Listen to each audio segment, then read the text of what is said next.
নমস্কার। যুক্তি তর্ক সঙ্গে অর্কয় আপনাদের স্বাগত। আপনাদের সঙ্গে আমি অর্কপ্রভ সরকার। লাতিন আমেরিকার ভেনিজুয়েলায় কি হচ্ছে আপনারা সবাই জানেন। ৩০০ বিলিয়ন ব্যারেল তেলের মজুদ ভাণ্ডার আছে ভেনিজুয়েলায়, তার মাত্র ১% উত্তোলিত হয় এবং প্রযুক্তি ব্যবহারে দরও না হওয়ায় সেই উত্তোলিত তেলের গুণমান সম্পর্কেও প্রশ্ন আছে।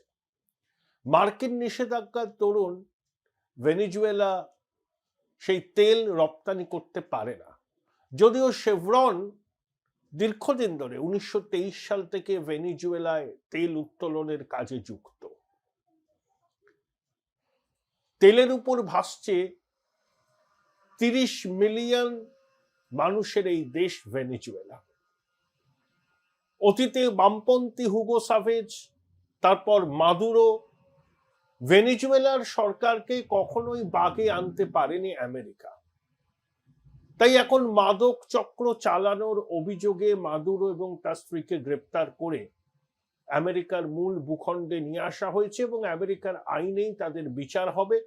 প্রেসিডেন্ট ডোনাল্ড ট্রাম্প বলেছেন যে ভেনিজুয়েলার মজুদ যে তেলের ভান্ডার সেটা এখন আমেরিকায় নিয়ন্ত্রণ করবে এবং একই সঙ্গে মেক্সিকো এবং কলম্বিয়ার শাসকদেরও ট্রাম্প হুঁশিয়ারি দিয়েছেন, তারা যদি আমেরিকার বশ্যতা স্বীকার না করেন তাহলে মাদুরোর মতো পরিণতিও তাদের কপালে জুটতে পারে ভবিষ্যতে। ভারত সরকার খুব সংযত প্রতিক্রিয়া দিয়েছে এবং অত্যন্ত দায়িত্বশীল প্রতিক্রিয়া, কারণ ভেনিজুয়েলার সঙ্গে আমাদের দ্বিপাক্ষিক বাণিজ্য সম্পর্ক খুব একটা বড় কিছু নয়। ৪৬ কোটি ডলার রপ্তানি হয়, আমদানি হয়, আর ১৭ কোটি ডলার আমদানি করে ভারত, এবং ভেনিজুয়েলা থেকে ভারত খুব কমই তেল কেনে। এখন বিশ্ব রাজনীতি, অর্থনীতি, কূটনীতি বলুন, সেটা কিন্তু কোনো নৈতিকতার মানদণ্ডে বিচার হয় না, হয় সেটা হচ্ছে পারস্পরিক স্বার্থকে রক্ষা করার জন্য। তাই ভারত সরকারের যে প্রতিক্রিয়া খুব সংযত, আলোচনার মাধ্যমে সমস্যার সমাধান সবসময় চায় ভারত সরকার, এবং ভেনিজুয়েলার অখণ্ডতা সার্বভৌমত্ব রক্ষার পক্ষেও তারা সওয়াল করেছেন। কিন্তু একবারের জন্য ভারতের বিদেশ মন্ত্রক এখানে আমেরিকার আগ্রাসনের বিষয়টা কিন্তু তোলেনি। যথারীতি বামপন্থীরা হই হই হই হই করে নেমে পড়েছেন। তাদেরকে বুঝতে হবে যে নৈতিকতার মাপদণ্ডে দেশের বিদেশ নীতিকে পর্যালোচনা বা চালানো যায় না। আমাদের স্বার্থের পক্ষে যেটা জরুরি সেটাই ভারত সরকার করবে। যে রাষ্ট্রের সঙ্গে আমাদের সেভাবে দ্বিপাক্ষিক বাণিজ্যও নেই, সেই রাষ্ট্রের সঙ্গে আমেরিকার যে সম্পর্ক, সেই সম্পর্ককে আমরা নৈতিকতার মানদণ্ডে কেনই বা বিচার করব। আমেরিকার সঙ্গে বাণিজ্য চুক্তি দোরগোড়ায় দাঁড়িয়ে আছে। এখন এমন কিছু বিবৃতি ভারত সরকারের দেওয়া উচিত নয় বলে আমার মনে হয়, যেখানে ভারত আমেরিকার বাণিজ্যিক সম্পর্ক শেষ পর্যায়ে দাঁড়িয়ে আছে। চুক্তি, মুক্ত বাণিজ্য চুক্তি, সেটা নিয়ে আবার জলঘোলা শুরু হয়। আমি ভারত সরকারের অবস্থানকে স্বাগত জানাচ্ছি। বামপন্থীরা তাদের মতাদর্শগত কারণে প্রতিবাদ করছেন। হুগো সাভেজকে তো বামফ্রন্ট সরকার কলকাতাতে নিয়েও এসেছিলেন, সম্ভবত ইডেন গার্ডেন্সে বা নেতাজি ইন্ডোরে তার সম্বর্ধনা সভা পর্যন্ত হয়েছিল, সে ২০০৮ সালের কথা। তাই বামপন্থীদের প্রতিবাদ অনেকটা নৈতিক প্রশ্নে। তারা মাদুরোকে বামপন্থী বলে মনে করেন। আসলে বামপন্থী নন মাদুরো, তিনি কার্যত সোশ্যাল ডেমোক্র্যাট। কিন্তু ভারতবর্ষের পররাষ্ট্র নীতি দেশের মানুষের স্বার্থ কোথায় সুরক্ষিত থাকবে সেটার উপরই নির্ভর করবে। আজকে আমার প্রতিবেদনের শিরোনাম কি? বড় খেলা শুরু হয়ে গেল, ভাঙনের পথে তৃণমূল। দেখুন, এই বিষয় নিয়ে তো বলবো, তার আগে আপনাদের কৃতজ্ঞতা জানাই। যেভাবে আপনারা আমার এই অনুষ্ঠানকে সহায়তা করছেন, যাত্রাপথের আনন্দ গান যাতে সুন্দরভাবে হয় তার জন্য সহায়তা করছেন, আমি কৃতজ্ঞ। আপনারা যে ডিভাইসেই আমার অনুষ্ঠান দেখুন না কেন, সাবস্ক্রাইবার বাটনের পাশে থ্যাঙ্কস বাটন আছে, তাতে ক্লিক করলেই সুপার থ্যাঙ্কস এবং আপনাদের সহায়তা আমার কাছে চলে আসবে। প্রতিশোধ নিল কংগ্রেস। একটু ব্যাকগ্রাউন্ডে যাওয়া প্রয়োজন। 2011 সালের বিধানসভা নির্বাচনে সময় কংগ্রেসের সভাপতি ছিলেন মানস ভূঁইয়া। মানসবাবু কার্যত অনড় ছিলেন, কোনো অবস্থাতেই 90টার কম আসনে কংগ্রেস লড়বে না। তারপরে কংগ্রেসের মা হস্তক্ষেপ করেন এবং মানসবাবুরা বাধ্য হন 65টা আসনে কংগ্রেস যাতে লড়ে সেই ব্যাপারে সিদ্ধান্ত নিতে। 2011 যখন ফলাফল বেরোলো, কংগ্রেস 41টার মতো আসন পেয়েছিল। মন্ত্রিসভায় মানস ভূঁইয়া গেছিলেন, মন্ত্রী হয়েছিলেন, সেচ মন্ত্রী মনোজ ভট্টাচার্য সহ আরো কয়েকজন প্রতিমন্ত্রী হয়েছিলেন। তারপরে ইউপিএ 2 সরকার থেকে তৃণমূল সমর্থন প্রত্যাহার করে নেন, মানসবাবুদেরও পদত্যাগ করতে হয়। 2016 সালে বাম কংগ্রেস জোট হয়, মানসবাবুরা জেতেন। মানসবাবু 50,000-এর বেশি মার্জিনে জিতেছিলেন। তারপর তার বিরুদ্ধে একটা অভিযোগ সামনে এনে তাকে পুলিশি হয়রানির মুখে ফেলা হয়। মানসবাবু শেষ পর্যন্ত কংগ্রেস ছেড়ে তৃণমূলে যান, লোকসভা নির্বাচনে প্রতিদ্বন্দ্বিতা করে হেরে যান, রাজ্যসভায় যান। তারপর 2021-এর বিধানসভা নির্বাচনে ভোটে লড়ে রাজ্যের মন্ত্রী হয়েছেন। কিন্তু 2011-র পর থেকে আমরা কি দেখেছি? লাগাতার ভাবে কংগ্রেসকে ভেঙেছে তৃণমূল। অর্থাৎ কংগ্রেসের ভাঙন না হলে তৃণমূলের যে বৃদ্ধি হয় না, সেটা মমতা বন্দ্যোপাধ্যায় বুঝেছিলেন। তাই কংগ্রেসকে ভাঙতে প্রশাসনিক ব্যবস্থাকে কাজে লাগিয়েছিলেন, প্রশাসনকে কাজে লাগিয়েছিলেন। বলেছিলেন উন্নয়নের যোগ্যে সামিল হতে কংগ্রেসীরা তৃণমূলে যাচ্ছে। তারপরে 2016 সালের পর তখন মালদা, মুর্শিদাবাদ, দিনাজপুরে পর্যবেক্ষক ছিলেন শুভেন্দু অধিকারী। শুভেন্দু অধিকারী কংগ্রেস থেকে দলে দলে লোককে তৃণমূলে এনেছিলেন। কিভাবে মুর্শিদাবাদের কংগ্রেস পরিচালিত জেলা পরিষদকে ভাঙা হয়েছিল সেসব খবর আমরা জানি। এখন শুভেন্দুবাবু বিজেপিতে, আমরা বলতাম কংগ্রেস হয়ে গেছে মামু কংগ্রেস, মালদা মুর্শিদাবাদ কংগ্রেস। 2021 সালের বিধানসভা নির্বাচনে কংগ্রেস খাতা খুলতে পারল না মালদা, মুর্শিদাবাদ, দিনাজপুর কোথাও, যদিও 2024 সালে মালদা দক্ষিণ কেন্দ্রে ঈশা খান চৌধুরী জিতেছিলেন। রায়গঞ্জ কেন্দ্রে ভিক্টর প্রচুর ভোট কেটে তৃণমূলের যাত্রা ভঙ্গ করেছিলেন। কংগ্রেসের মধ্যে, মানে সর্বভারতীয় কংগ্রেসের মধ্যে এবং রাজ্য কংগ্রেসের মধ্যেও যারা মমতাপন্থী আছেন, যেমন শঙ্কর মালাকার প্রমুখ, তারা চেয়েছিলেন কংগ্রেস তৃণমূলের জোট হোক। রাহুল গান্ধীর সঙ্গে সাত সকালে তার তুগলক লেনের বাসভবনে অভিষেক বন্দ্যোপাধ্যায় গিয়ে দেখা করেছিলেন, বলেছিলেন তিনি কংগ্রেসকে 2টো আসন ছাড়বেন। কিন্তু রাহুল গান্ধী রাজি হননি। অধীর চৌধুরীরা অনড় ছিলেন। অধীর বাবুকে হারাতে হুমায়ুন কবিরদের ব্যবহার করেছিলেন মমতা বন্দ্যোপাধ্যায়। অভিযোগ পুরোদস্তুর সাম্প্রদায়িক প্রচার হয়, অধীর বাবু হারেন। তারপর থেকে আস্তে আস্তে খেলাটা ঘুরতে শুরু করে। তার প্রথম কারণ, মালদা, মুর্শিদাবাদ এবং দিনাজপুরে সংখ্যালঘু মুসলমানদের একটা বড় অংশের মধ্যে তৃণমূল সম্পর্কে মোহভঙ্গ হয়েছে। অতীতে বাম জমানায় আমরা কি দেখেছি? দক্ষিণবঙ্গে বামেদের বিজয় রথ যখন গড়গড়িয়ে চলছে, মালদা, মুর্শিদাবাদ, দিনাজপুরে কংগ্রেসও ভালো ফল করেছে। অর্থাৎ ওই 3টে জেলাতে কংগ্রেসের একটা শক্তিশালী সংগঠন ছিল।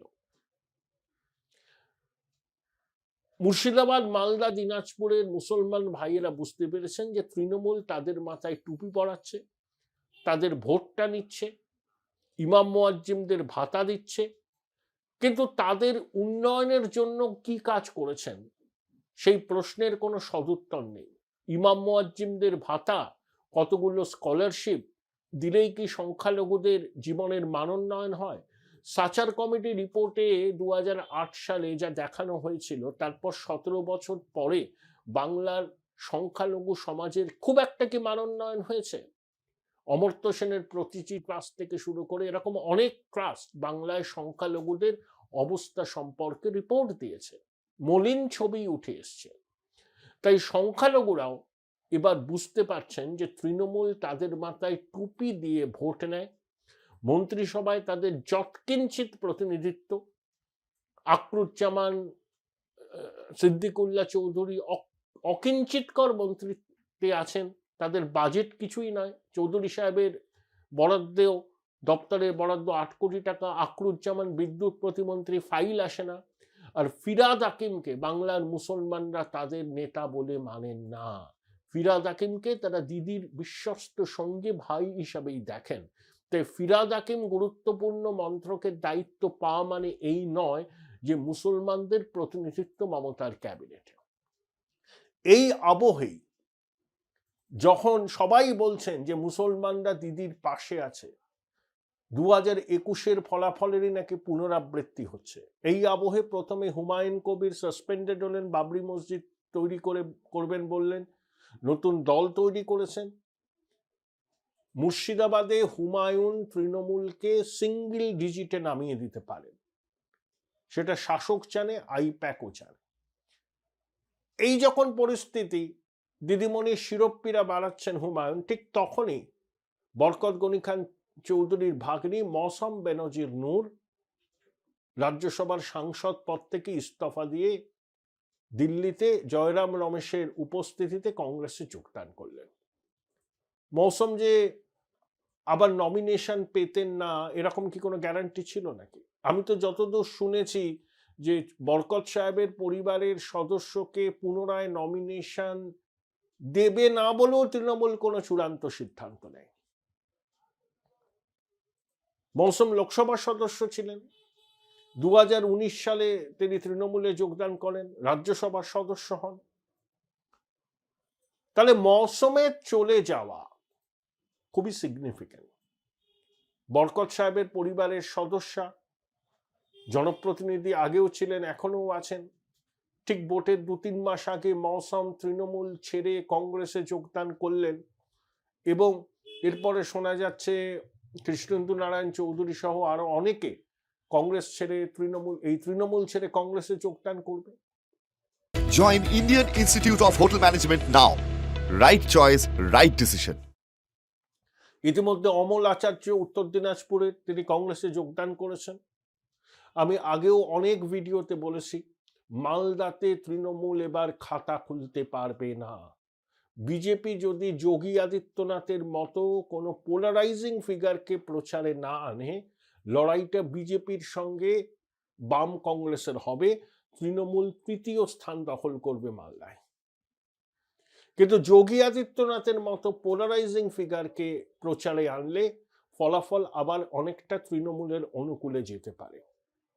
মুর্শিদাবাদে হুমায়ুন কটা আসন পাবেন বা আদৌ পাবেন কিনা সে প্রশ্নের সদুত্তর নেই, কিন্তু হুমায়ুন তৃণমূলের যে ক্ষতি করবেন অতি বড় তৃণমূল সমর্থকও সেটা জানেন। তাহলে মুর্শিদাবাদে 22টা আসন আছে, মালদায় বোধহয় 11টা আসন আছে। মুর্শিদাবাদের 22টা আসনের মধ্যে তৃণমূল আগের বার 20টা পেয়েছিল, বিজেপি পেয়েছিল মুর্শিদাবাদ এবং বহরমপুর। মালদাতে বিজেপি কয়েকটা আসন পায়, বাকি সব তৃণমূল। তাহলে ওই 33টা আসনের মধ্যে তৃণমূল যদি 6-7টা আসনে নেমে আসে, কিভাবে ক্ষমতা দখল করবে তারা? 20টা থেকে যদি 5টায় নামে মুর্শিদাবাদে, মালদায় যদি খাতা খুলতে না পারে, এখানেই তো 20-22টা আসনের শর্ট হয়ে গেল। কারণ মালদা, মুর্শিদাবাদ এবং উত্তর দিনাজপুরের সংখ্যালঘুরা এবং 100টার মধ্যে 91টা ভোট কোনো অবস্থাতেই তৃণমূলকে দেবে না। বাম এবং কংগ্রেসকে তারা বিজেপি বিরোধী লড়াইয়ে অনেক বিশ্বাসযোগ্য শক্তি বলে মনে করে। 21 সালে নির্বাচনের ফলাফল অঘটন ঘটেছিল, বিশেষ করে শীতলকুচিতে কেন্দ্রীয় বাহিনীর জওয়ানদের গুলি চালনায় 4 জন সংখ্যালঘু যুবকের মৃত্যুর পর বিজেপি নেতারা যেভাবে আস্ফালন শুরু করেছিলেন, সংখ্যালঘুরা ভয় পেয়ে উপায়ন্তর না দেখে একেবারে দুহাত উপর করে ভোট দিয়েছিলেন তৃণমূলকে। 100টার মধ্যে 91টা মুসলমান ভোট পেয়েছিল তৃণমূল। কিন্তু আবার সাগরদিঘির উপনির্বাচনেও ট্রেন্ডটা বদলে যায়। 2023-এর পঞ্চায়েত নির্বাচনে মুর্শিদাবাদ, মালদায় প্রবল প্রতিকূলতা সত্ত্বেও বিরোধীরা ভালো ফল করেছে।